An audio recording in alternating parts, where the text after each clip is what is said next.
দুঃখজনক হলেও সত্য, অধিকাংশ চেয়ারম্যানেরা নিজেরাই ডিস্টার্ব, বিচার করে বেড়ায়, পরকীয়ার বিচার করতেছে, বলছে যুবক তো থামাই থাকতে বিয়াদব কথা করে, তুই মেয়ে খুঁজে পাসনি, তোর একটু বিয়ে দিয়ে দিতাম, এই কথা বলে শাসন করতেছে।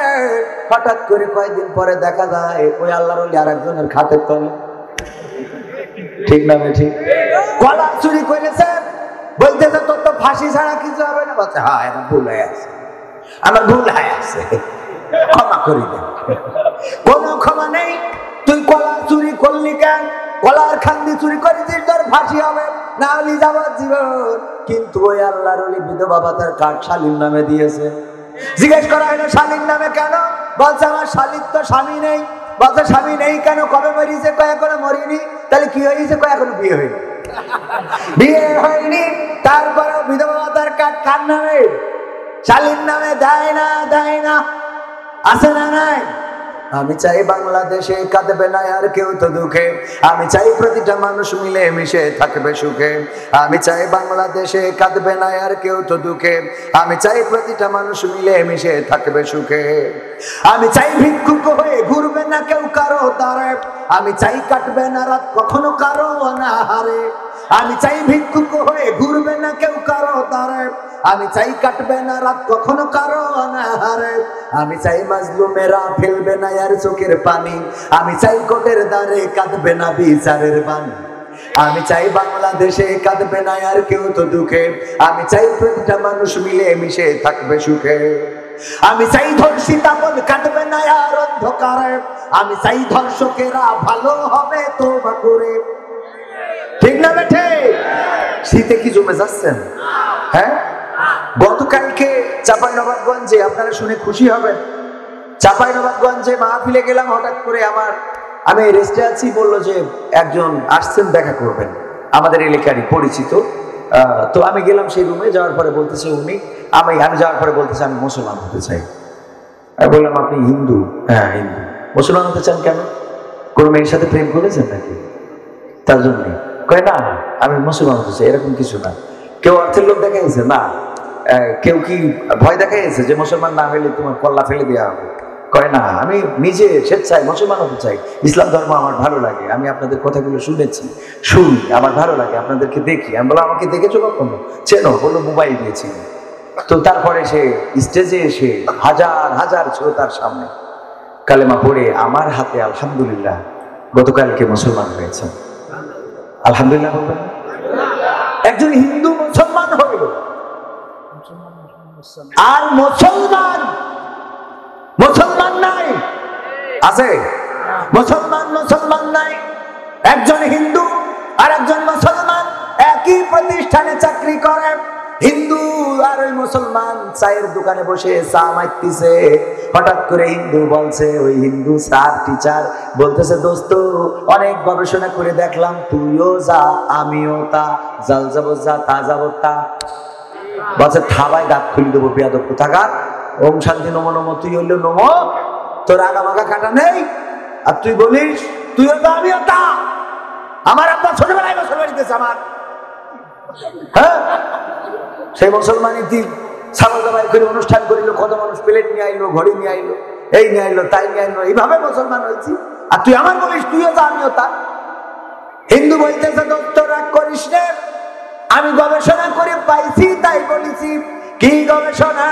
বলতেছে দেখ এখন রমজান মাস, এই রোজার মাস, পর্দা করে এই পর্দার মধ্যে বসে তুইও সামাইতেছিস আমিও সামাইতেছি, তার মানে তুইও রোজা নেই আমিও রোজা নেই, দুইজনে কি সমান। আজান হইলে তুই মসজিদে যাস না, আমিও মসজিদে যাই না। তোর অর্থ যত আছে তুই যাকাত দিস নে, আমিও যাকাত দিই নে। এমনকি তোর ওষুধের সাথে লেনদেন আছে আর আমার ওষুধের সাথে লেনদেন আছে। হ্যাঁ, তারপরে আরো যত কাজ আছে, একই স্কুলে একই বেতনে চাকরি করি। তুই যে স্কুলের টিচার আমিও সেই স্কুলের টিচার, তুই যা বেতন পাস আমিও তাই বেতন পাই। এমনকি আমরা সমকালেই বিয়ে করেছি। সব দিক থেকে ভেবে চিনতে দেখলাম আমি আর তুই সমান, শুধুমাত্র এক জায়গা ছাড়া, যে তোরটা কাটা আর আমারটা আকাটা।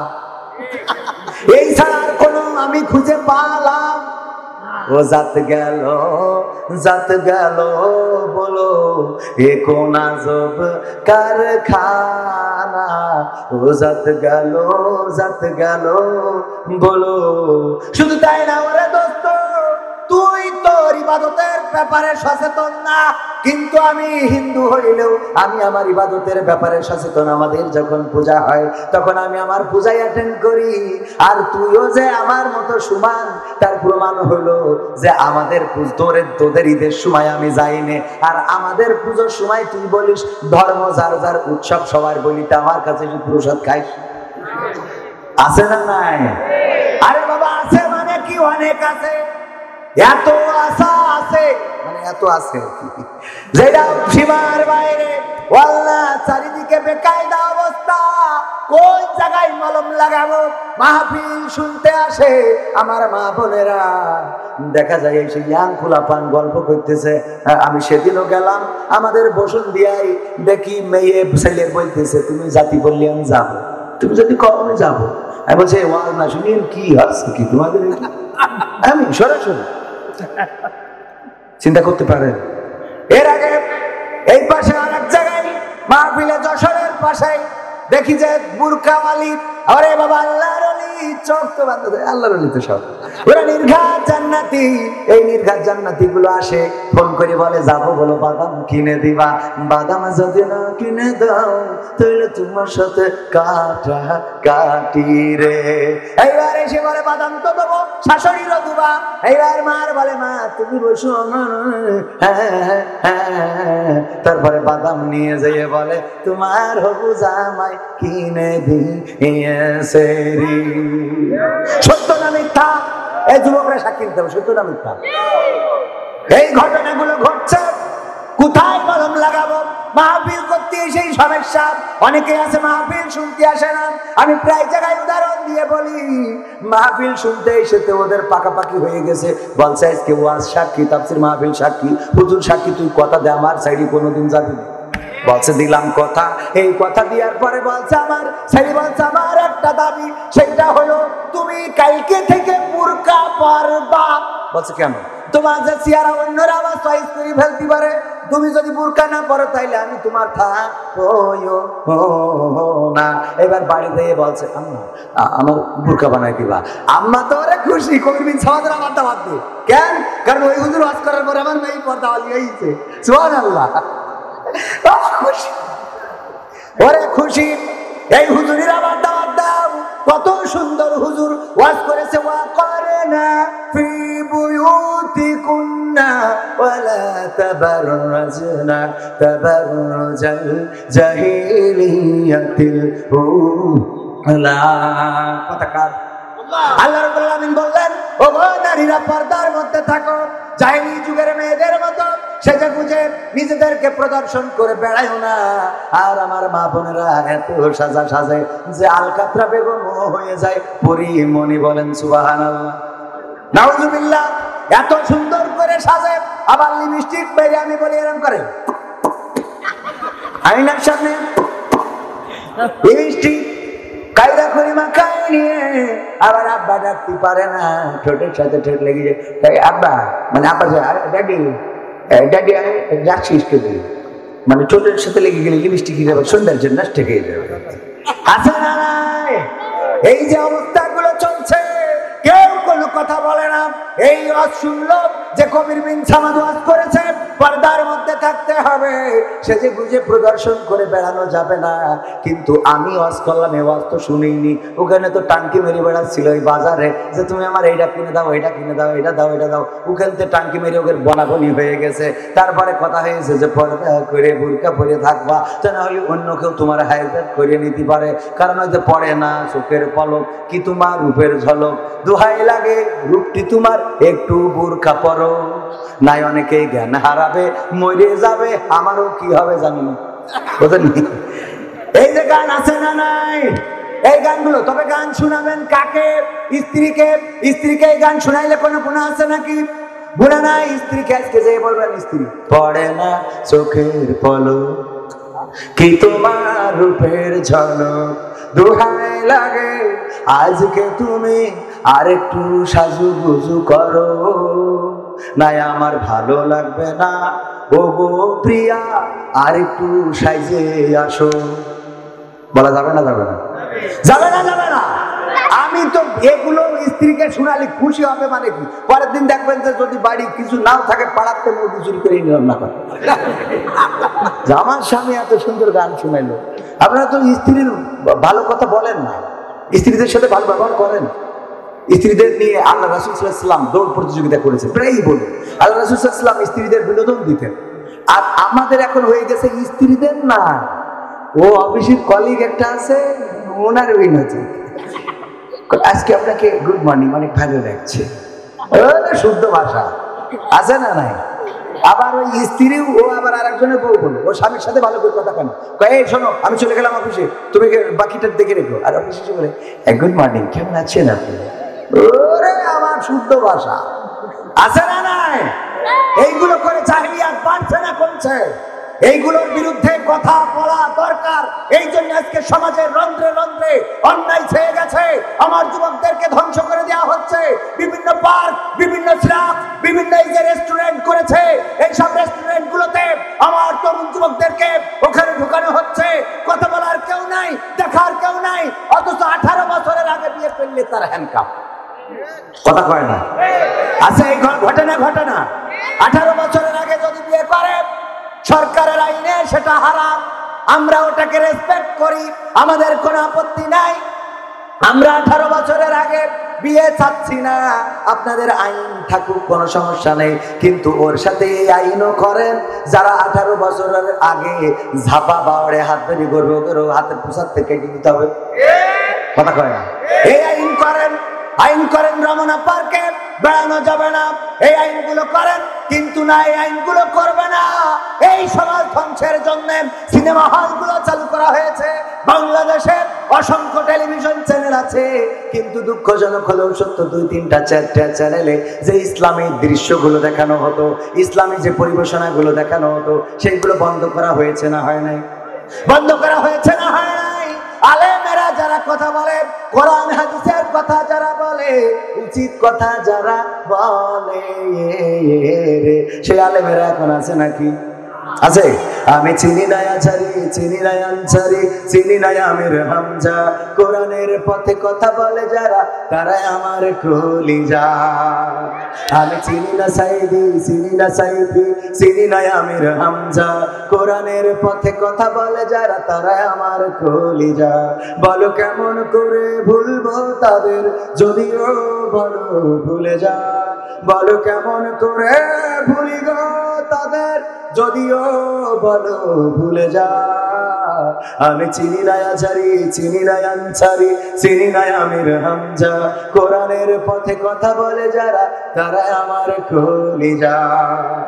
কেউ আছে দূরে দূর প্রবাসে, কেউ আছে কারাগারে, চলার পথে কত যে স্মৃতি মনে পড়ে বারে বারে।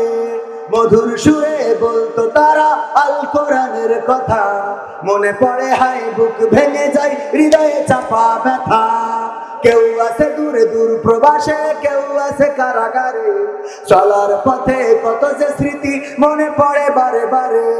মধুর সুরে বলতো তারা আল কোরআনের কথা, মনে পড়ে হাই বুক ভেঙে যায়, হৃদয়ে চাপা ব্যথা। কবে যে আবার আসবে ফিরে বিজয়ী বীরের বেশে, লাখো কোটি প্রাণ পথ চেয়ে আছে দিনকে ভালোবেসে, কোরআন ভালোবেসে।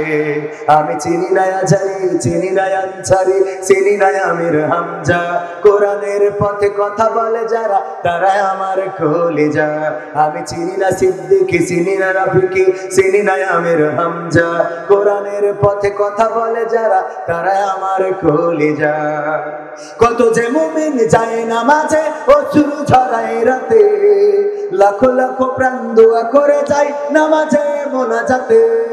কেঁদে বলে হাই ও গো দয়াময়, শোনো ক্রন্দন ধ্বনি, দাও ফিরিয়ে যাদের মুখে কোরআনের বাণী শুনি। কত যে মুমিন যায় নামাজে অশ্রু ঝরায় রাতে, লাখো লাখো প্রাণ দোয়া করে যায় নামাজে মোনাজাতে। কেঁদে বলে হাই ও গো দয়াময় শোনো ক্রন্দন ধ্বনি, দাও ফিরিয়ে যাদের মুখে কোরআনের বাণী শুনি। তোমার কথা বলতে গিয়ে মাজলুম আজ যারা, রক্তের ভাই তার চেয়ে বড় মোদের কলিজায় ওরা, মোদের কলিজায় ওরা। আমি চিনি না সাইদি, চিনি না সাইফি, চিনি না আমির হামজা, কোরআনের পথে কথা বলে যারা তারা আমার কলিজা। আমি চিনি না হেলালি, চিনি না বেলালি, চিনি না আমির হামজা, কোরআনের পথে কথা বলে যারা তারা আমার কলিজা। বলো কেমন করে ভুলবো তাদের, যদিও বলো ভুলে যা, বলো কেমন করে ভুলি গো তাদের, যদিও বলো ভুলে যা। আমি চিনি না রফিকি, চিনি না সিদ্দিকি, চিনি না আমির হামজা, কোরআনের পথে কথা বলে যারা তারাই আমাদের কলিজা। ঠিক না বেঠে, ঠিক না বেঠে? যারা হক কথা বলে, যারা কোরআনের পক্ষে কথা বলে, যারা ইসলামের পক্ষে কথা বলে, তাদের বিভিন্ন ভাবে সর্বোচ্চ পায়তারা করে যাওয়া হচ্ছে। অথচ আমার বাংলাদেশে চট্টগ্রামের মতো যেখানে বলা হয় ইসলামী সিপাহ সালারের বসবাস, যেখানে অনেক আউলিয়া কেরাম ওখানে ঘুমিয়ে আছে, সেই বীর চট্টলায় দাবি জানিয়েছে বাংলাদেশ আজানকে মসজিদের মধ্যে সীমাবদ্ধ রাখতে হবে। বলেন নাউজুবিল্লাহ। এটা বাংলাদেশ, এটা এখনো হিন্দুস্তান হয় নাই, এটা সিকিম নয়, এটা আরাকান নয়, এটা আফগানিস্তান নয়, এটা ইউরোপ নয়, এটা আমেরিকা নয়। এই দেশে যারা আজানের আওয়াজকে বন্ধ করতে চায়, স্পষ্ট করে বলে দিতে চায় বাংলাদেশ থাকবে, আজান থাকবে, শুধু তুমি থাকবা না, তোমার অস্তিত্ব বিলীন হয়ে যাবে। বাংলাদেশে আল্লাহু আকবারের আওয়াজকে কণ্ঠরোধ করতে চায় এমন অনেকেই আছে না নাই? নারায়ে তাকবীরের আওয়াজ, আল্লাহু আকবারের আওয়াজ কি বন্ধ করা যাবে?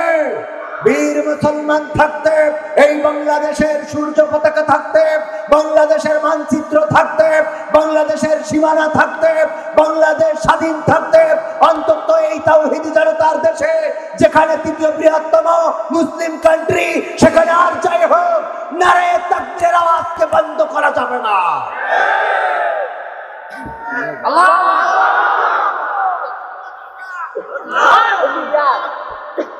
আর দিয়ে দিন, আপনারা যে কি করবেন বোঝা হয়ে গেছে। হ্যাঁ, বলছে যে তোর জীবনে সাহসী ঘটনা কি? বলছে স্যার একবার সুন্দরবনে গেছিলাম, তারপরে বলছে সুন্দরবনে যেয়ে দেখি রয়্যাল বেঙ্গল টাইগার। কি রয়্যাল বেঙ্গল টাইগার? তারপরে আমি আস্তে আস্তে করে গেলাম, তারপর যে পিছন থেকে পেশাব করে ল্যাস কেটে নিয়ে চলে আসছি। এইটা হলো জীবনের সাহসী ঘটনা। স্যার বলতেছে যে তুই এই রয়্যাল বেঙ্গল টাইগারের পিছন থেকে ল্যাস কাটলি কেন? বলছে ল্যাস হোক যা হোক রয়্যাল বেঙ্গল টাইগার তো এইটার সাইড দেখানি করে তার ল্যাস কেটে নিয়ে আসা।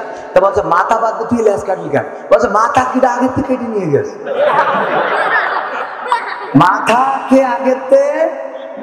ও আমার সাহসী ভাইরা, আমি প্রথমেই কোরআনের একটা আয়াত তেলাওয়াত করেছি, ওয়াইযা কুরিয়াল কুরআনু ফাসতামিউ লাহু ওয়া আনসিতু লাআল্লাকুম তুরহামুন। আমার আল্লাহ বলছেন যখন তোমাদের সামনে কোরআন পড়া হয়, কোরআন তেলাওয়াত করা হয়, কোরআন থেকে বলা হয়, তখন তোমরা তোমাদের হৃদয়ের কান দিয়ে শোনো, যাতে করে তোমাদের উপরে আল্লাহর রহমত বর্ষণ হতে পারে। সবাই জোরে জোরে বলেন সুবহানাল্লাহ। সুবহানাল্লাহ বলাতে উপকার আছে না নাই? বিশ্বনবী বলেছেন যদি কোনো বান্দা সুবহানাল্লাহ উচ্চারণ করে, আল্লাহর নবী বলেছেন আল্লাহ রাব্বুল আলামিন তার আমল নামায় এই পৃথিবীর উপরে, জমিনের উপরে, আসমানের নিচে যত খালি জায়গা আছে সম পরিমাণ সওয়াব তার আমলের খাতায় লিখে দেয়। এরপর অনেকে আছে সুবহানাল্লাহ বলতে চাইবে। আমার আল্লাহর নবী সাল্লাল্লাহু আলাইহি সাল্লাম জান্নাতে যাওয়ার জন্য পথগুলো দেখিয়ে দিয়েছেন, সুন্দর করে পথ বাতলে দিয়েছেন। কিন্তু আজকের মানুষেরা আমরা রাসূলের আদর্শ ভুলেছি। আমরা প্রথমেই বলছিলাম কোরআন পড়া এখন ছেড়েই দিয়েছি। আগে মক্তবগুলোতে আমাদের বাচ্চারা যেত সকালবেলা কোরআন হাতে করে নিয়ে, শীতের দিন কাঁপতে কাঁপতে মক্তবে যেত। এখন বলেন কয়টা মক্তব জারি আছে? গ্রামগুলোতে মক্তব উঠে গেছে না আছে?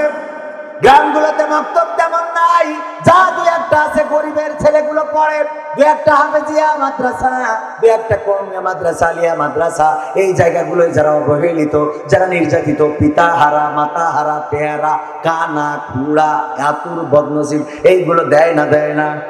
আর ভালো ছেলেটা ভার্সিটিতে পড়ায়, ভালো ছেলেটা শিক্ষিত বানায়, ম্যাজিস্ট্রেট, ডাক্তার, ইঞ্জিনিয়ার, প্রফেসর, এই সেই বানাইলো। বানানোর পরে ঢাকা শহরে ফ্ল্যাট কেনে গো, কেনার পরে ওই ফ্ল্যাটে বাবা মায়ের জায়গা হয় না। ঠিক না বেঠে? এই জন্য মাদ্রাসায় ছাত্র দেওয়ার দরকার আছে না নাই?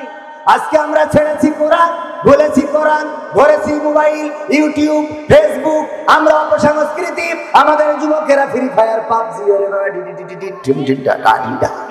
আছে না নাই? এইগুলো ধরেছে, বাচ্চাগুলো ফ্রি ফায়ারে নিয়ে পড়ে থাকে, না কোনো বাবা শাসন করে না, কোনো মা শাসন করে না। আর হুজুরদের কাছে এসে বলে আমার ছেলে খারাপ হয়ে গেছে,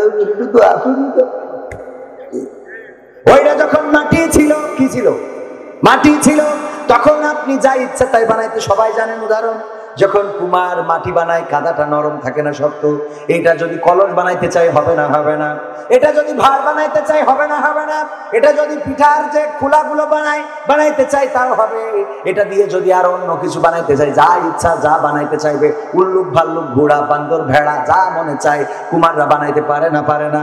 কিন্তু এই মাটিটা যখন শুকিয়ে যায়, একটা ভার বানানোর পরে, এখন যদি সকল হুজুরদের, আল্লামা সাইদিরও কারাগারের তেইনে যদি বলে দোয়া করে এই ভাড়ারে কলসি বানাই দেন, সম্ভব? এই ভাড়টা কি কলসি বানানো সম্ভব? সম্ভব না।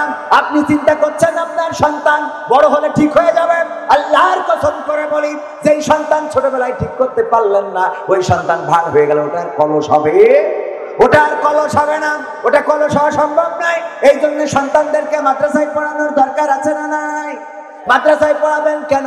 কোরআন জানার জন্য, কোরআন বোঝার জন্য, কোরআন মানার জন্য। ও আমার ভাইয়েরা, অনেকেই মারা যায়, মারা যাওয়ার পরে জানাজার জন্য ইমাম সাহেবকে খুঁজে বেড়ানো লাগে না? এখানে মারা যাবেন না, কে হাত উঁচু করেন? মারা যাবেন না একজন, সবাই মরে যাবে? একটু বড় নিষ্ঠুরীরা, হ্যাঁ, সবাই মরে যাবে, সবাই, আমিও মারা যাব। পৃথিবীতে কেউ থাকতে পারবো না। আল্লাহ রাব্বুল আলামিন আমাদের সময়টা বেঁধে দিয়েছেন। 2024 সাল আসলো, 31st নাইটে আমার যুবকেরা, কিশোরেরা, তরুণেরা সুন্দর করে মিউজিক লাইট করে, তারপরে ডিজাইনে ধুমধামাক্কা বাজায় 31st নাইট উদযাপন করেছে। বলেন সুবহানাল্লাহ, নাউজুবিল্লাহ। এই নাউজুবিল্লাহ বলা শিখে গেছেন, এটা ভালো। নাউজুবিল্লাহ কোথায় বলতে হয় আমরা অনেকেই জানি না, কোথায় সুবহানাল্লাহ বলতে হয় জানি না, কোথায় বিসমিল্লাহ বলতে হয় জানি না, কোথায় ইনশাআল্লাহ বলতে হয় জানি না, কোথায় আলহামদুলিল্লাহ বলতে হয় জানি না। আবার অনেকেই আছে জানে, অবহেলা করে বলে না। আমাদের মাহমুদুল হাসান জিহাদি বলতো, একবার একজনের স্বামী যাচ্ছে গরু কেনার জন্য, গরু কিনবে, কুরবানি দেবে। গরু কিনতে যখন যাচ্ছে, বউ বলছে, বউ দোয়া করি, যাচ্ছি। বছর এরম বলতে হয় না, বলে ইনশাল্লাহ যাচ্ছি, গরু কিনে নিয়ে আসবো। বলছে টাকা পকেটে, এত ইনশাল্লাহ কইতে হবে কেন? কলি হয়ে গেল, টাকা আছে পকেটে, এত ইনশাল্লাহ বলার কি আছে?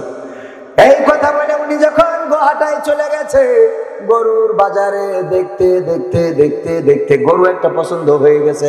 আমার চাচাজি মুক্তিযোদ্ধার একটা গরু ছিল, সেই গরু, আবার গরুর কথা বলতে গেলে মা বোনদের কথা মনে পড়ে যায়, কারণ আমার মা বোনেরা একটা গরু নিয়ে আসে বাপের বাড়িতে বিয়ে হওয়ার পরে, তাও সে এমন গরু, যেই গরু হারকুলেস বডি, মনে হয় এক্সারা নিয়ে আইছে গরু, মনে হয় কি এক্সারা নিয়ে আইছে।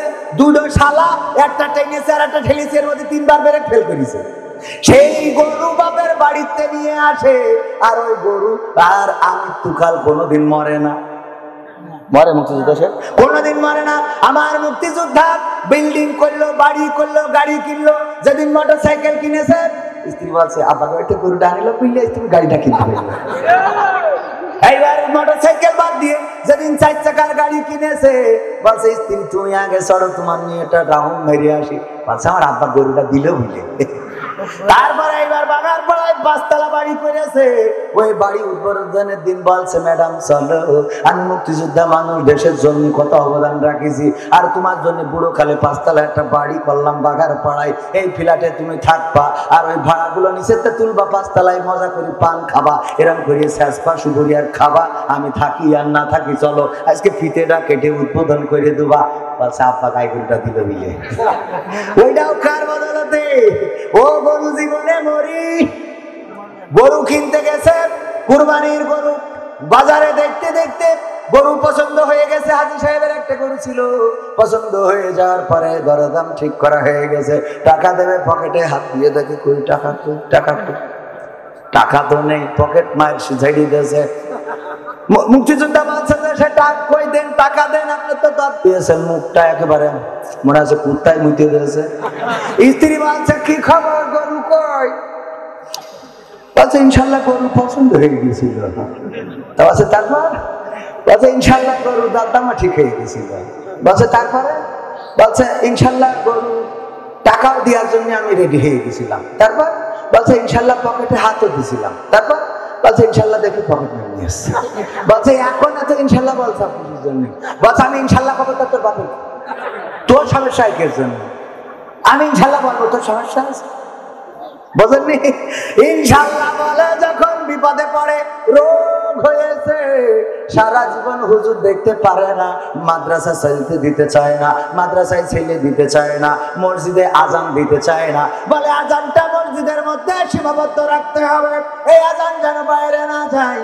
এই কথাগুলো বলার পরে আবার যখন অসুস্থ হয় তখন বলে হুজুরের একটু ডেকে নিয়ে আসো, আমার একটু গাডা ঝাড়াই দাও, আর একটু পানিটা পড়িয়ে নাও, আর হুজুরের হাতে 500টা 1000টা টাকা দিয়ে বলো আমার জন্য যেন দোয়া করে। সারা জীবন তুমি হুজুরির কাঠি মানলে গোরে, আর এখন তোমার অসুখ করিয়েছে, এর জন্য হুজুর ডেকে দোয়া নোয়া কেন?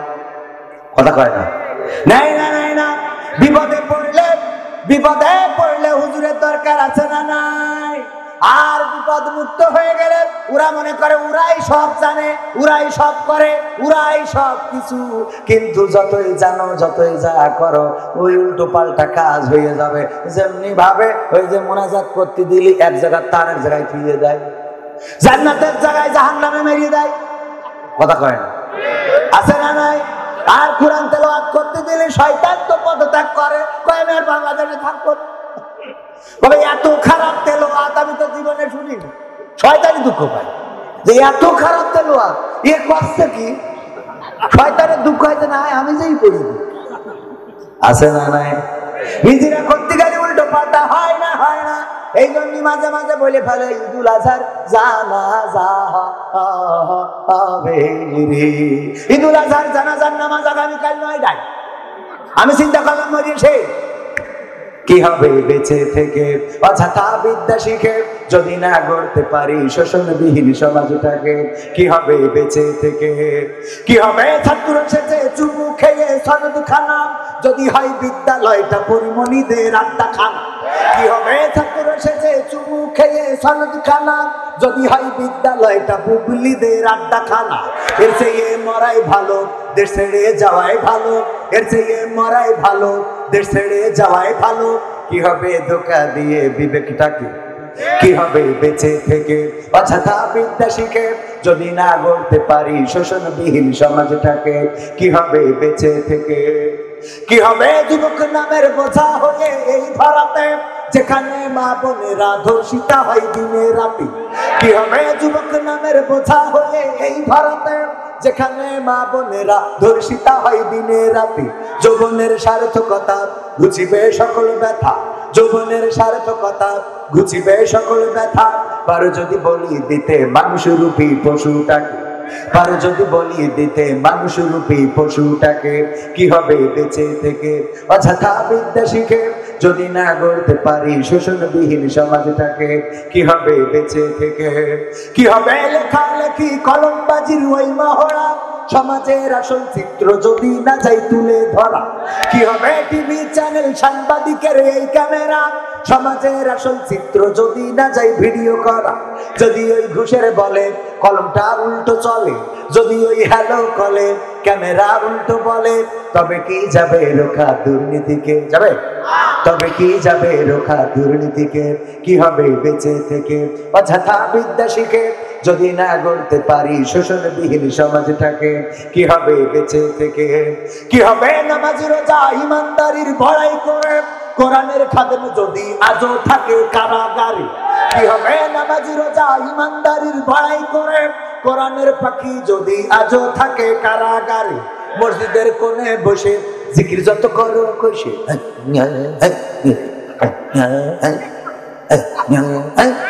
আছে না নাই?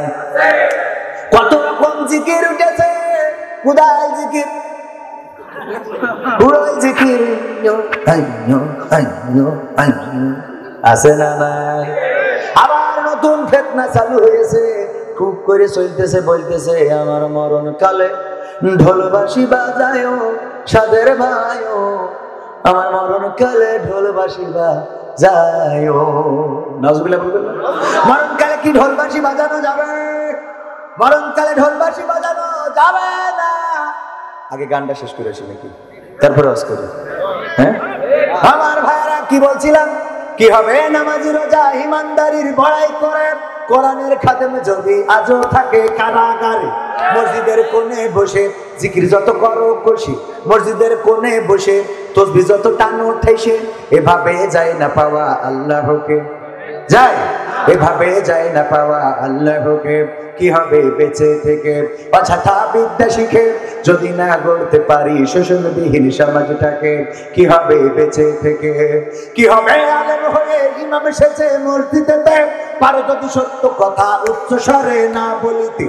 কি হবে আলেম হয়ে ইমাম সেজে সমাজেতে পারো যদি সত্য কথা উচ্চ স্বরে না বলিতে? চাকরির ভাই করো যদি ছেড়ে দাও ইমামতি, চাকরির ভাই করো যদি ছেড়ে দাও ইমামতি। কি হবে ধোঁকা দিয়ে আল্লাহকে? ঠিক না বেটে? কি হবে ধোঁকা দিয়ে আল্লাহকে?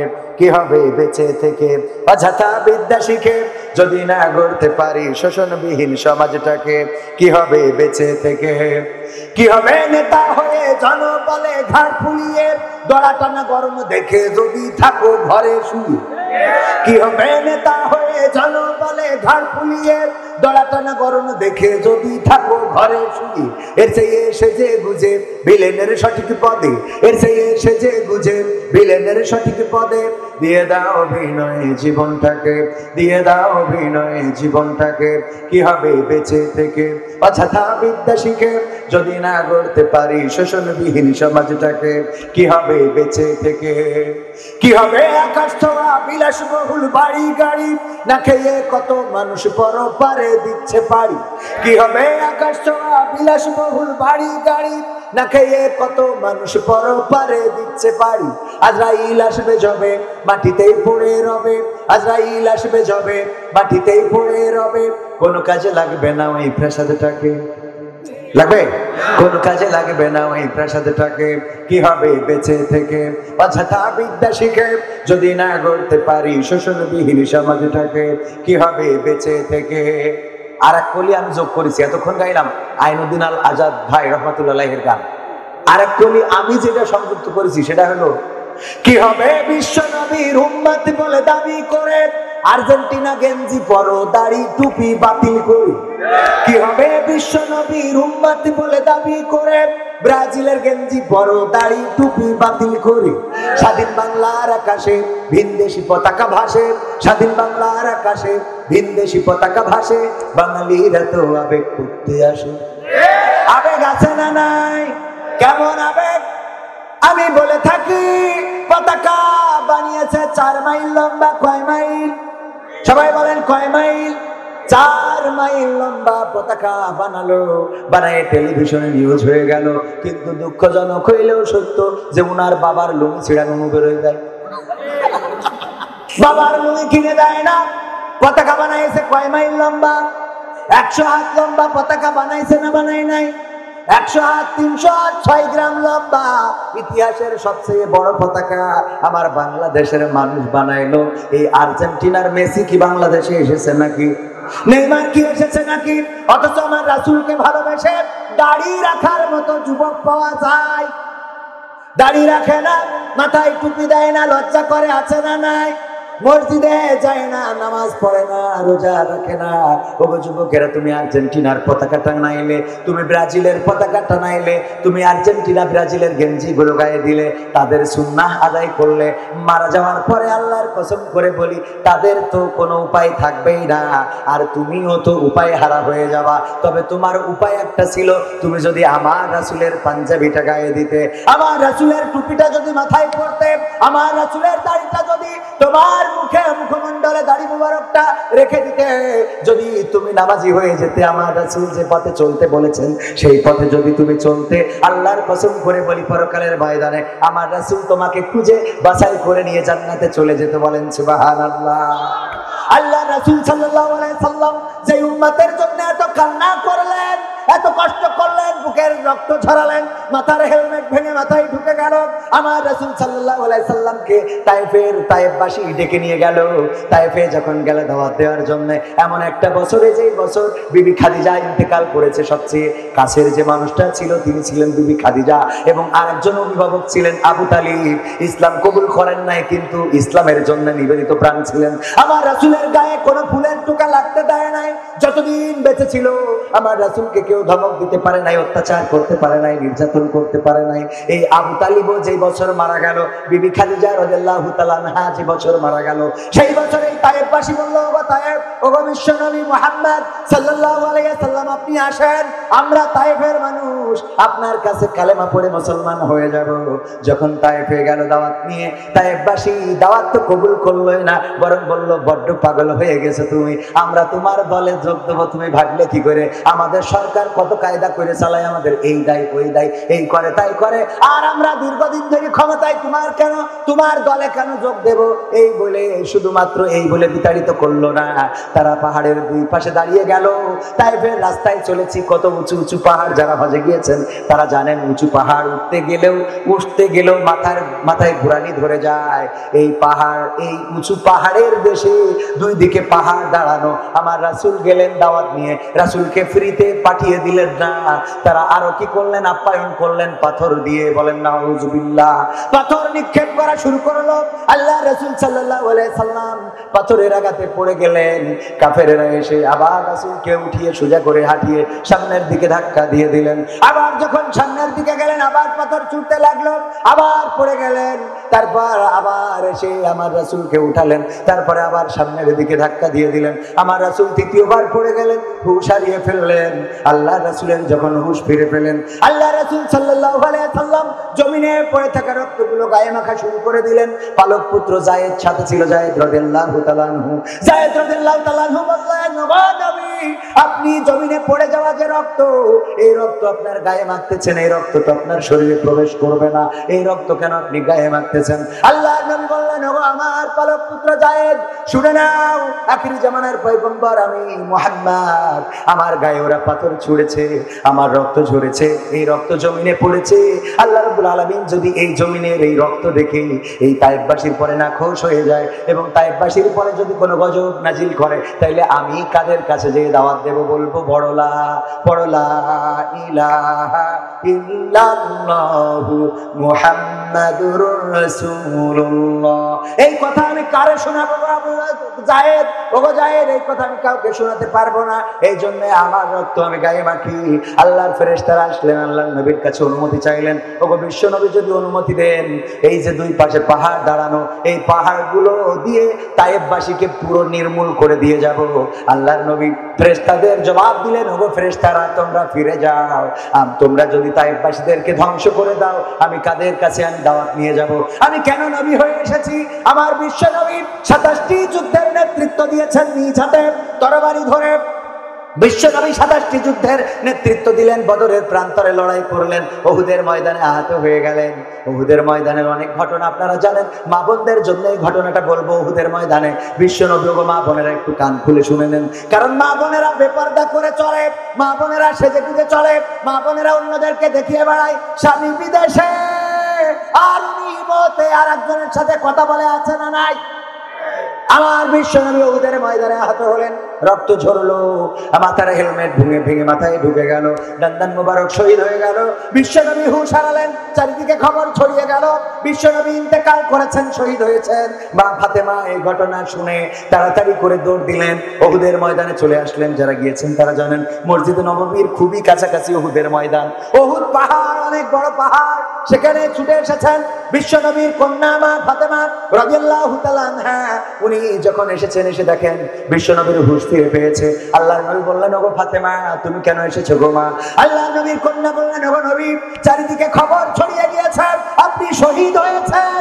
আমার এতিম বাবা, যার মাও নাই বাবাও নাই, যার নিজের দেশে জায়গা হয় নাই, মদিনায় চলে আসতে হয়েছে, আপন বলে তেমন তো কেউ নাই। ওগো বাবা, যখন শুনেছি আপনি ইন্তেকাল করেছেন, শহীদ হয়েছেন, কেমন করে আমি নিজেকে বাড়িতে আটকে রাখি গো বাবা? এই জন্য আমি ছুটে এসেছি আপনাকে দেখার জন্য। কেমন আছেন আপনি? আল্লাহর নবী বললেন, ওগো ফাতেমা, তুমি কি জানো তুমি যে বোরখাটা গায়ে দিয়েছো, ওই বোরকার মধ্যে একটা ছিঁড়া জায়গা রয়েছে, তোমার বোরকাটা এক জায়গায় ছেঁড়া রয়েছে, এই ছেঁড়া জায়গা দিয়ে তোমার গায়ের রংটা দেখা যায়, তুমি জানো না কি গো মা? মা ফাতেমা বললেন, ওগো বিশ্বনবী, আমি জানি আমার বোরকাটা ছিঁড়া, এই জন্য যখন আমি দৌড় দিয়েছি, আমি বোরকার ওই ছিঁড়া জায়গাটা মুঠ করে ধরে নিয়ে এসেছি। উহুদের ময়দান পর্যন্ত আসতে যে পৃথিবীর কোন মানুষ এই ছেঁড়া জায়গা দিয়ে আমার গায়ের রংটা দেখে নিতে পারে নাই। আল্লাহ নবী বললেন, ওগো ফাতেমা, যদি আজকে এই ছেঁড়া জায়গা দিয়ে তোমার গায়ের রং পৃথিবীর কোন মানুষ দেখে ফেলতো, আমি বিশ্বনবী, আমি পরকালের ময়দানে তুমি আমার কন্যা, এই পরিচয়টা হাসরের ময়দানে আমি অস্বীকার করতাম। আল্লাহু আকবার বলবেন না? শুধুমাত্র গায়ের রংটা যদি পৃথিবীর কোন মানুষ দেখে ফেলতো, তাইলে আমি তোমাকে আমার কন্যা বলে স্বীকার করতাম না। ওগো মা বোনেরা, যারা পর্দা করো না, বেপর্দা হয়ে চলো, একটু কান খুলে শুনে নাও, এই চেহারাটা চিরদিন থাকবে না, কালো চক্ষুটা ঘোলা হয়ে যাবে। তোমার যেই চোখের দিকে তাকিয়ে তোমার প্রেমিক বলে যে চোখের দিকে তাকালে আমেরিকা দেখা যায়, লন্ডন দেখা যায়, তোমার চোখ যেন দুইটা দোনালা বন্দুক, কত সুন্দর, তোমার চোয়ালটা কত সুন্দর, তোমার চুলের কেশটা কত সুন্দর, তোমার ভুরুটা কত সুন্দর, তোমার নাকটা কত সুন্দর, এই প্রশংসা যারা করে, একদিন কালের আবর্তে তোমার দাদির যে চেহারা হয়েছে, যে হালত হয়েছে, একদিন তোমারও এই হালত হবে না, হবে না? কালো চোখটা ঘোলা হয়ে যাবে, কালো চুলগুলো সাদা হয়ে যাবে, এই চোয়ালে ভাঁজ পড়ে যাবে, সোজা মানুষটা কুজা হয়ে যাবে, এই মানুষটার আর কেউ ফিরে তাকাবে না, আর কেউ মূল্যায়ন করবে না। ওগো আমার মায়েরা, বোনেরা, অনুনয় করে বলি, বিনয় করে বলি, পর্দা করে চলবেন, পর্দার মধ্যে থাকবেন। যদি এটা করতে পারেন, তাহলে এই দুনিয়ার জীবন হবে সার্থক, আর পরকালীন জীবন হবে মুক্তির। বলেন সুবহানাল্লাহ। যুবকদের জন্য দরকার আছে না নাই? যেই যুবক আজকে পালসার কিনে করে বেড়াচ্ছে, পিছনে একটা পাওয়ার ব্যাংক থাকলে তার গতি বেড়ে যায়, কথা কয় না? পাওয়ার ব্যাংক আছে না নাই? এত গতি, ওরে বাবা। আমার ভাইরা, এই জন্য আমার যুবকেরা, আমার সোনার টুকরো ছেলেরা, তোমাদেরকে বলবো, এই যৌবন চিরদিন থাকবে নাকি? এখানে বৃদ্ধ মানুষ আছে না নাই? আমার সভাপতি বৃদ্ধ, এক সময় রাতকে রাত মনে করে নাই, দিনকে দিন মনে করে নাই। সত্যি তো নাকি? নামিছে কথা সত্যি? হ্যাঁ সত্যি। রাতকে রাত মনে করে নাই, দিনকে দিন মনে করে নাই। এই শেষ করতে ভাইরা, একটু দায়িত্ব ছিল। এখানে মাদ্রাসা আছে না নাই? এই মাদ্রাসার জন্য একটু কষ্ট করতে হবে। কি করতে হবে? কষ্ট করতে হবে। কি কষ্ট? কষ্টটা হলো, পবিত্র কোরআন কয়টা পারা আছে? 30টা। এই 30টা পারার জন্য, 30টা পারার সম্মানে অন্তত ন্যূনতম 300 কোটি টাকা একটা কোরআন কিনতে লাগে। আপনারা 30 জন ব্যক্তি ন্যূনতম 300 কোটি টাকা দেবেন কোরআন কেনার জন্য এই মাদ্রাসায়। আমি মুসাফির মানুষ, যুবক মানুষ, আমার এলেম নেই, আমল তো আরো ঘাটতি ধার করে আনা লাগে। তারপরেও আমি যুবক হিসাবে আল্লাহ যুবকদের হাত ফিরাই না। আরো অসংখ্য যুবক আছে। আমার ক্যামেরাম্যানকে বলবো, আমি একটা আগে দিই, প্রথম পাড়ার সম্মানে আমি ব্যক্তিগতভাবে 300 টাকা দিচ্ছি। আল্লাহ যেন আমার আব্বার কবরের সবটা পৌঁছিয়ে দেয়, আমার আব্বার কবরকে যেন জান্নাতের বাগান বানিয়ে দেয়। খাতা নিয়ে যেতে হবে, নামগুলো লিখে নিয়ে আসতে হবে। চলে যান, অন্তত ন্যূনতম 30 জন। নগদ পারলে নগদ দিবেন, বাকি পারলে বাকিতে দিবেন। পরে এখানে একটা কোরআন আপনার এই মাদ্রাসায় কোরআনের পাখিরা আপনার কোরআন পড়বে, আপনার কোরআন পড়বে। আপনি যতদিন আপনি এই কোরআন পড়া হবে ততদিন আপনি সওয়াব পাবেন। শুধু তাই নয়, আপনার কোরআন পড়ে যে হাফেজেরা হাফেজ হয়ে যাবে, তারা আবার হাফেজে কোরআন তৈরি করবে। এমনি ভাবে ধারাবাহিক ভাবে যখন চলতে থাকবে, আপনি কিয়ামত পর্যন্ত কবরে বসে বসে সওয়াব পেতে থাকবেন। আল্লাহ আমাদের ভাইরা যারা একটা করে অন্তত 30টা, আপনারা বেশি দিলেও কোনো আপত্তি নাই, এই মাদ্রাসার জন্য দিবেন 30টা কোরআন শরীফ। আর কেউ যদি নগদ 500 100 300 200 টাকা দিতে চান, 1000 টাকা দিতে চান, কোনো আপত্তি নাই, দিতে পারেন। অল্প সময়ে মুহতারাম উস্তাদজি চলে এসেছেন ভারত থেকে আগত, উনি মুসাফির মানুষ, দোয়া করবেন ওনার হাত আল্লাহ কবুল করবেন, কারণ মুসাফিরের হাত আল্লাহ ফেরায়। কই কোন কোন ব্যক্তি একটু হাত উঁচু করবেন? আমার আর একজন চাচাজি, একটু চাচাজি নাম কি আমার চাচা জানেন? আব্দুল আলিম চাচাজি একখান কোরআন শরীফের জন্য 300 টাকা দিলেন। আল্লাহ দানকে কবুল করে নাও, আল্লাহ নেখায় দিয়ে দাও, মনের স্বপ্নগুলা পুরা করে দাও। নাম কি? একজন আল্লাহর বান্দা একটা কোরআনের জন্য 300 টাকা দিয়েছে। আল্লাহ দানকে কবুল করো, নেখায় দাও, মনের স্বপ্ন পুরা করে দাও। ওগো আমার ভাইরা, আর কোন আল্লাহর বান্দা আছেন 50টা 100টাও যদি কোরআন হয়ে যায় কোনো অসুবিধা নাই। আমাদের অনেক শিক্ষিত পার্সন আছেন, নাম কি ভাইজান? নাম বলবে না। 500 600, তার মানে 2খানা কোরআনের টাকা দিলেন। আল্লাহ দানকে কবুল করে নাও, নেখায়াত দিয়ে দাও, মনের স্বপ্ন পুরা করে দাও। আল্লাহ এই দানের ওসিলায় আমার ভাইজানের পরিবারে শান্তি প্রদান করে দাও। কেউ উঠবেন না, মুসাফির মানুষ, দোয়া করবেন। জাহিদুল ইসলাম পরে 200 দিবে, আর এখন নগদ দিলে 100। আল্লাহ দানকে কবুল করে নাও, নেকায়াত দিয়ে দাও, পরিবার পরিজনকে কবুল করে নাও। আমার আর একজন ভাইজান 500 টাকাই দিলেন না, 200 300 500 দিয়ে দিল। আল্লাহ দানকে কবুল করে নাও, নেকায়াত দিয়ে দাও। এই যুবকেরা, আমার সোনার টুকরোরা, উঠা যাবে না। আর 30 তারিখে মাহফিল আছে, ওই দিন মেলা কথা কবানে। 30 তারিখ কি কোন জায়গায় জানো? আশা ভাই, আশা ভাই, এই যে এখানে পোস্টার আছে, জনাব ওই 30 জানুয়ারি সোমবার বাগডাঙ্গা হাই স্কুল ময়দান, বাগডাঙ্গা। কোনে নাম কি আপনি শুনুন? মোহাম্মদ আনোয়ার হোসেন ভাই, বাবা সুস্থ, মায়ের নামে 300 টাকা দিলেন। আল্লাহ দানকে কবুল করে নাও, মাকে সুস্থতা দিয়ে দাও। ও আমার ভাইয়েরা, মা যদি বেঁচে থাকতো একটা শাড়ি কিনতে গেলে 500 টাকা লাগতো, বাবা যদি বেঁচে থাকতো একটা লুঙ্গি কিনতে গেলে 500 টাকা লাগতো। এই জন্য কোরআনের মাদ্রাসায় যদি 500 200 300 400 টাকা দিতে পারেন ভাইয়েরা আমার, আল্লাহ চাইলে কবরে আপনার পিতামাতার সওয়াব বর্ষণ করে দিবেন। এই মাহফিলে প্রধান বক্তা থাকবে হযরত মাওলানা আসলাম উদ্দিন ঢাকা, এবং আমি থাকবো দ্বিতীয় বক্তা জনাব কবির বিন সামাদ, আর আমাদের চেয়ারম্যান সাহেব থাকবে জনাব আব্দুর রউফ মোল্লা সাহেব। এছাড়া আরো অন্যান্য অতিথি।